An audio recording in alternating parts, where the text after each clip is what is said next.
Hi, I'm Rob. This is RORQUALS. I thought I'd do a quick video showing you my current guitar rig. I'll start straight with this pedal board here. So first in line I've got a Electro Harmonix Soul Preacher compressor pedal. Basically gives me a nice consistent sort of volume in between picked notes, and also use it as a bit of a boost. So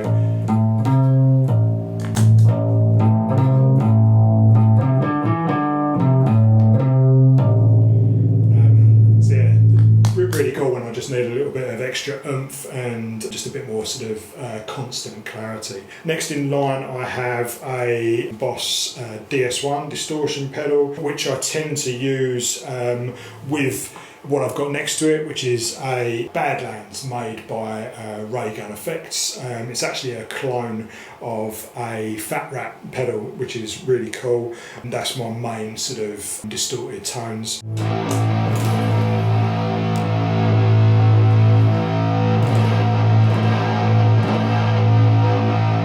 DS1.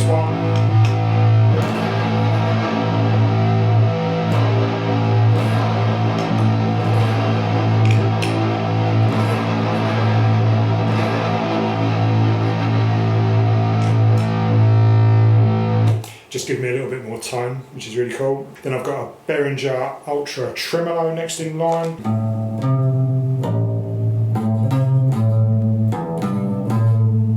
Great for those sort of Dylan, Colson, Earth type licks, you know, when I'm sort of playing a little bit slower and sort of quieter. That's really cool for that. Then I've got an Electro Harmonix small stone phase shifter,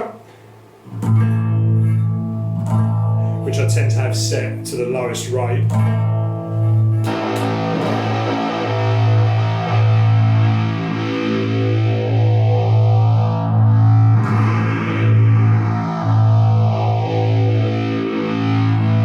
Really nice sort of washes of sort of sound, and when you kind of mix it with the tremolo and you go mental on the rate and the colour, you get these really kind of crazy effects, which is great just for laying nutty sounds really. Then I've got a Mel 9 by Electro Harmonix, which is based on the Mellotron instrument. I mainly use it for the cello setting.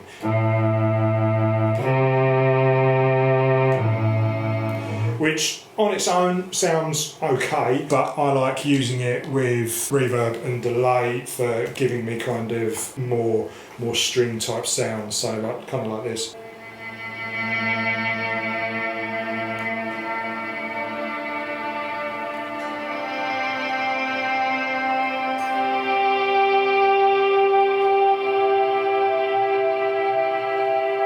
So you get really nice washes of sound there.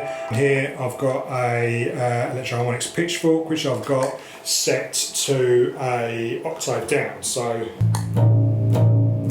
it's only at about 11 o'clock, so it just gives this slightly subbed octave underneath, which sounds cool with the Badlands.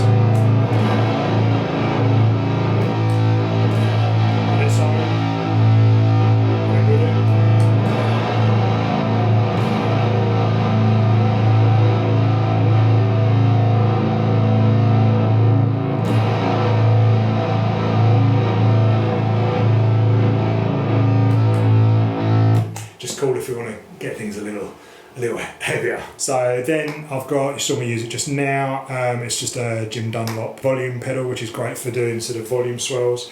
Then I've got a Afterneath reverb by Earthquake Devices.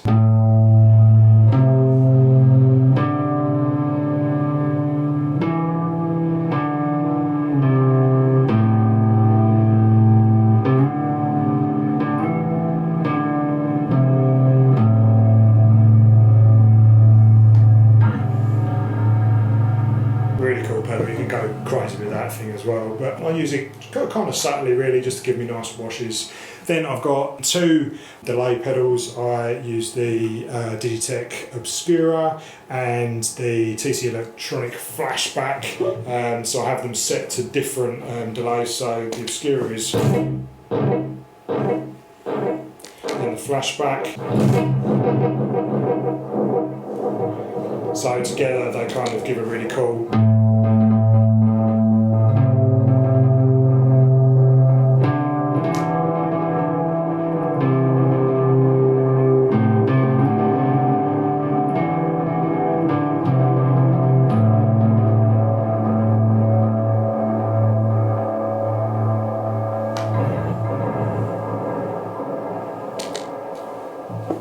Yeah, really cool. Just I'm a big fan of the more delays the better. Yeah, love them. Then all of that goes into my Boomerang 3 looper pedal that I've got here. I use all 3 channels, but I have them set up in what they call free mode, so they don't sync together. You can have them all sort of looping at different times, so they kind of go in and out of each other. But it's great for kind of layering up these big chords. I'll show you now. So kind of like this.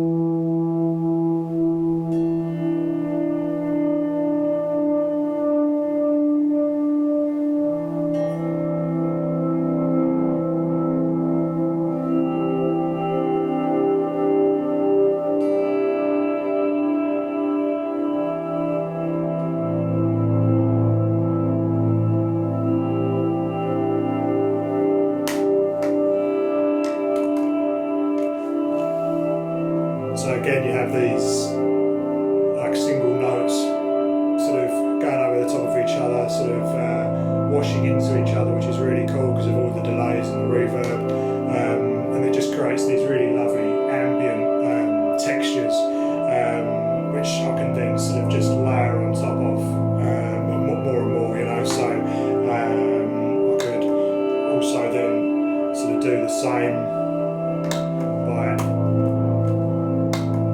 adding a little distortion.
Stack sounds up and create, you know, go much more sort of where it develops into these huge heavy sort of soundscapes towards the end of the set. That's kind of how I'm doing it. I'm just kind of layering and layering. You can just basically hit record on a loop, and as the loop's going around everything you're playing, it's just adding on top and on top and on top, which is really cool. Then I have a third and final reverb. It's a Behringer Echo Machine.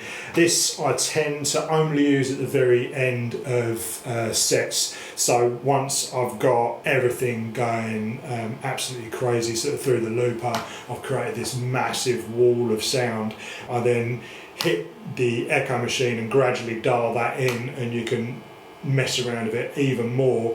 But then it's really cool for ending the set because you can set the Boomerang to gradually sort of turn down in volume, but the Echo Machine is still kind of blasting away the sort of the repeats, and they're sort of just gradually settling down as well. And it's a nice way to sort of bring the end of the set to a kind of a steady drop in sort of volume.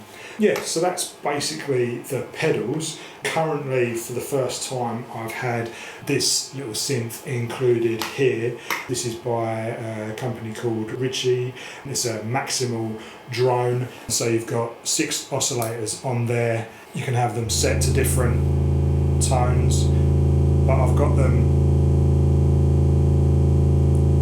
set to an A.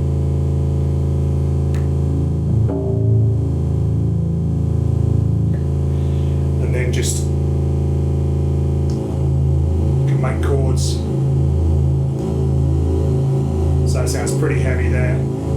going into a mood pedal, which I just love the mood. As anyone who's seen any of my videos before, you'll know this is always included in my setup, no matter what I do.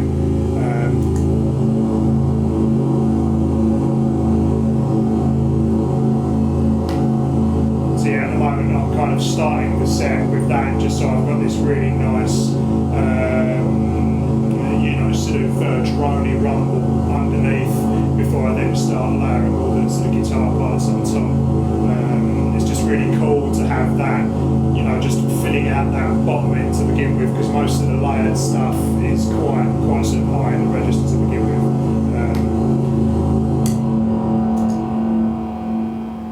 So yeah, that's the pedal boards. This is my Travis Bean. I've had it for, I don't know, 12 years now, so 1979, so a year older than me. Aluminium neck, so basically it's just got sustain that goes on for days and days and days. First saw Stephen O'Malley from Sun playing one of these, and yeah, was lucky enough to find one on eBay after spending years saving and searching for it. I don't think I've seen one come up since, so yeah, I was really lucky getting hold of this. It's my absolute pride and joy. I adore this thing. There's nothing like playing single chords and just letting them ring out for hours. It's fantastic, love it. Right, amps. So out of the pedal boards, you'll see everything comes into this Palmer Y-Box signal splitter. So I've got two cables coming out of that, so I can send it over to my two amplifiers that I've got here. I use a bass rig and a guitar rig. So bass rig is a orange Terra bass, 500 watts of sheer beastly power. I use this in Red Metal, the band I play bass in as well. It's just a fantastic instrument, but it's just great. It gives me that sort of bottom end rumble, which is really cool. And then here I have the Marshall JCM 2000 dual super lead plugged into a standard angled 4x12, both of which I've probably owned since 2000s, early 2000s, I would guess. It's a pretty basic setup, really. You know, no crazy expensive, super expensive gear, but it does exactly what it needs to do. And you know, when you've got it set up as a rig like this, it looks pretty fucking badass. So yeah, so there we go. Okay, so thank you very much for checking my video out. I hope you enjoyed seeing the gear that I use, and I hope that I gave a relatively easy description of how I use it. I hope I didn't waffle on too much. If this is your first time to the channel, please give my channel a subscribe. That'd be really cool, and please give the video a like. That'd be awesome as well. And thank you again for tuning in and checking out my gear video, and yeah, see you soon. Cheers.